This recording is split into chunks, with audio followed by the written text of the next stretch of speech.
Olá pessoal, vamos falar um pouco sobre a distribuição normal de probabilidade.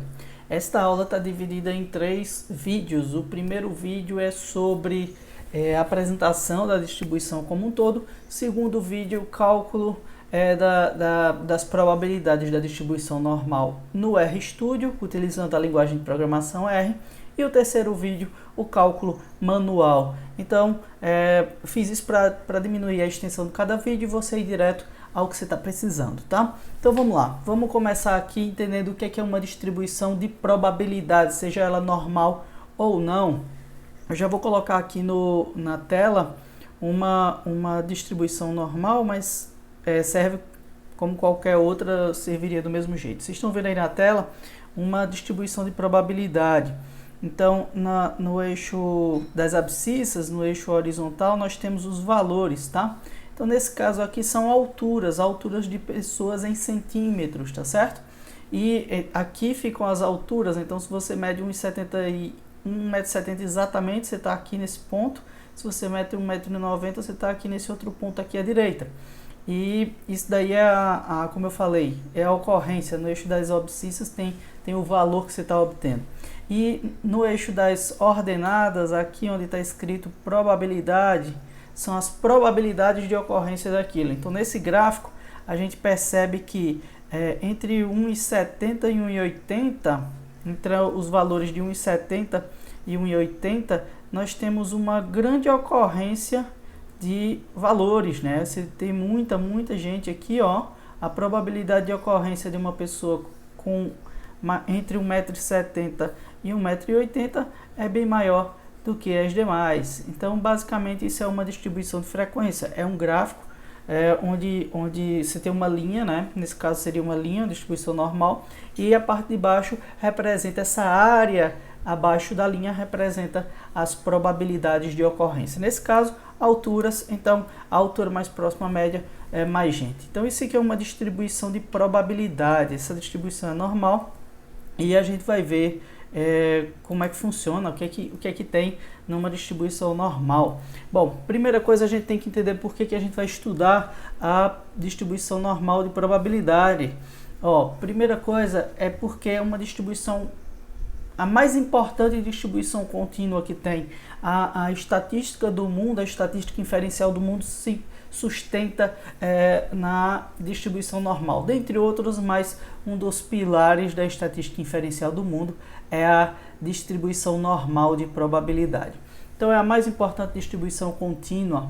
Ela é base do teorema do limite central. Se eu pudesse elencar dois pilares da estatística inferencial, seria a lei dos grandes números e o teorema do limite central. Então, vale a pena dar uma pesquisada na internet sobre isso. O teorema do limite central, ele diz o seguinte, que se você tiver uma população, você tirar várias amostras dessa população, a distribuição das médias dessas amostras vai seguir uma distribuição normal de probabilidade. Então, isso abre espaço para praticamente todas as áreas, ou a grande maioria das áreas do conhecimento científico, o mercado de ações, a biologia, a física, a química, a astronomia, todos esses ramos da ciência utilizam uma distribuição normal e o teorema do limite central, tá? E aí, a partir disso, você sabendo que você conhecendo uma distribuição normal e as características dessa distribuição normal, o que é que você precisa? Tudo que você precisa é... Deixa eu tirar aqui a imagem, pronto. Tudo que você vai precisar é conhecer uma amostra, e a partir dessa amostra você vai saber como é que está lá a população. Por isso que a gente chama de parâmetros. Quando a gente tem uma população, você tem parâmetros da população. Quando você tem uma amostra, você tem uma estatística dessa amostra.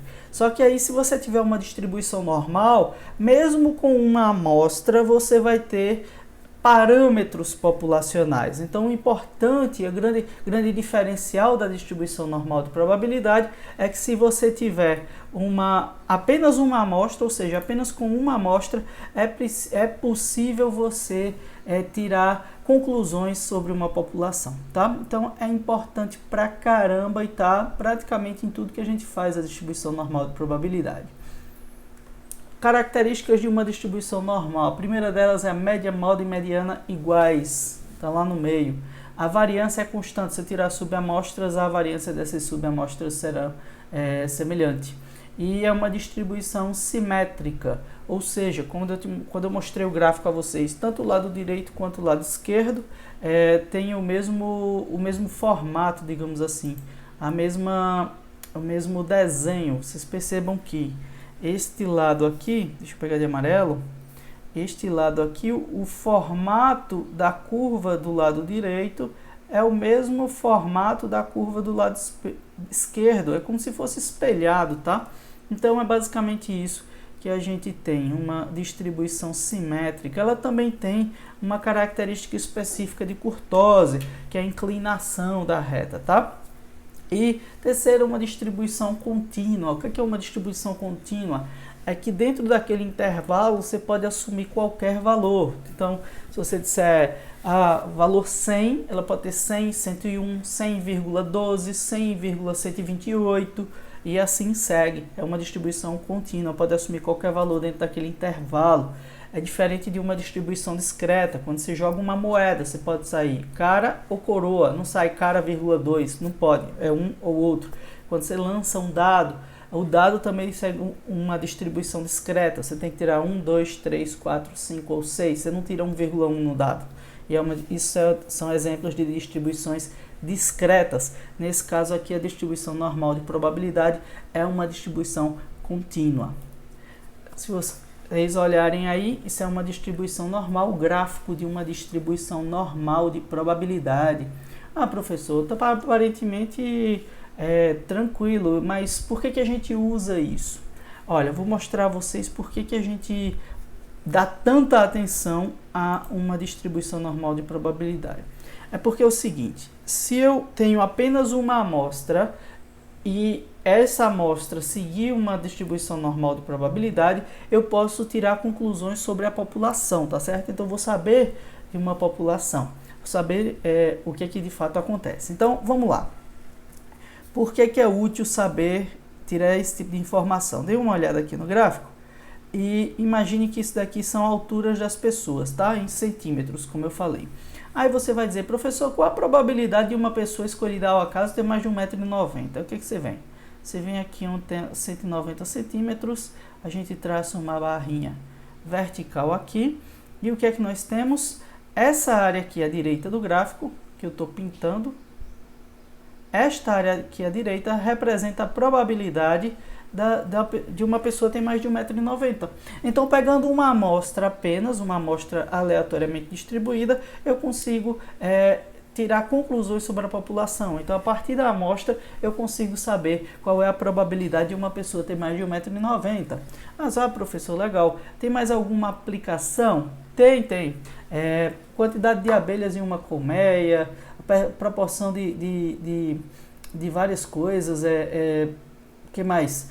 Quando o ser humano vai detectar planetas, novos planetas, ele utiliza também essa distribuição normal. Então, a distribuição normal se baseia nisso. Algumas ações na bolsa, as pessoas dizem as ações, o retorno diário das ações segue uma distribuição normal. Eu não testei, mas se seguir uma distribuição normal, você pode, por exemplo, calcular a probabilidade da ação cair mais do que 4% em um dia, ou subir mais que 2% em um dia. Então, esse tipo de conclusão é que é interessante para a gente tirar. Imagine que eu tenho uma determinada ação na bolsa e eu quero saber, como investidor, qual é a chance que eu tenho de que meu patrimônio, o valor dessas ações caia 3% em somente um dia.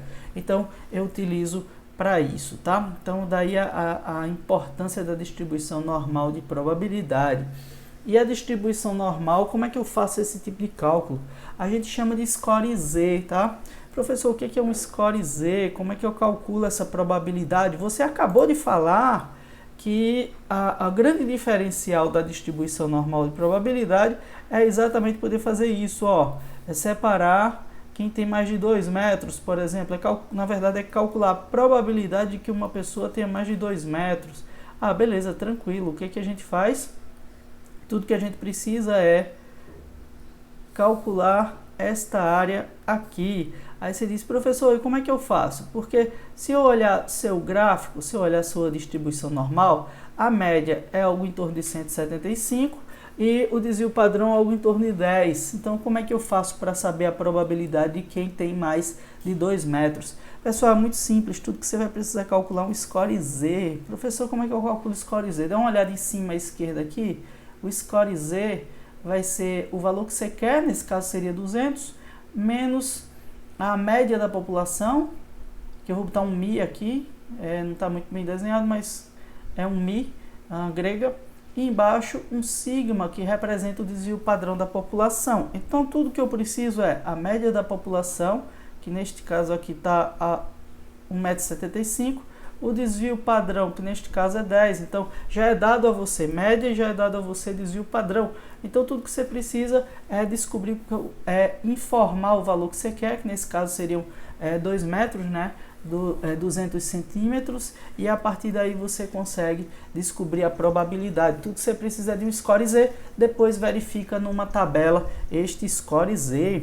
Então é muito simples de você achar as probabilidades de ocorrência. Então o que a gente faz nesta aula e o nosso estudo, essas três videoaulas, né? Uma aula separada em 3 partes, é basicamente isso. Tudo que a gente vai precisar é pegar e calcular probabilidades. É isso que a gente vai fazer. Essa aula, esse conjunto de aulas, de videoaulas, consiste em achar probabilidades, tá certo? Então, para isso a gente vai precisar de um score Z, e o score Z é informado a partir do que a gente chama de distribuição normal padrão.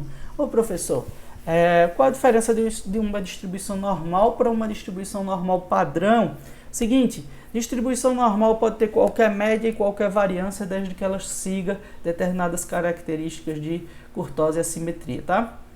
Mas uma distribuição normal padrão, ela tem média 0 e desvio padrão 1, é exatamente esse gráfico anterior aqui. Nós temos média 0, desvio padrão 1.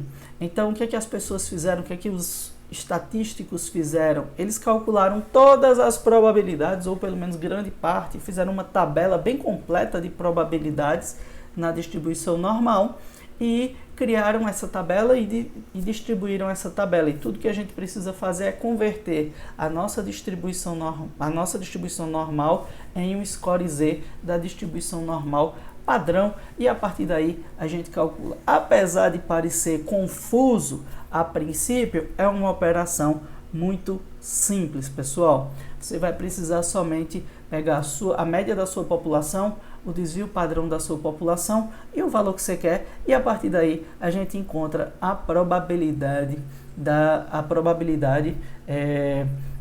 a partir de um score Z, tá certo? Então, quando você pega o valor que você quer, a média da sua amostra, a média da população, divide pelo desvio padrão da população, você vai encontrar um valor. Esse valor é o score Z, só é conferir na tabela e a tabela vai te dar a probabilidade. Então, pessoal, basicamente isso. Vamos para a próxima aula, que a gente vai fazer o cálculo no RStudio, depois a gente faz o cálculo manual. Eu espero que vocês tenham entendido, eu passei da maneira mais simples e rápida que pude. Caso você não entendeu, assiste novamente ou entre em contato comigo, tá aí o meu site rgalvão.com. Se quiser me mandar o e-mail, é contato@rgalvão.com, tira a tua dúvida ou posta aqui a tua dúvida nos comentários, tá certo? E se você gostou, clica no curtir, porque isso impulsiona no YouTube, tá? Então vamos lá, vamos para o próximo vídeo.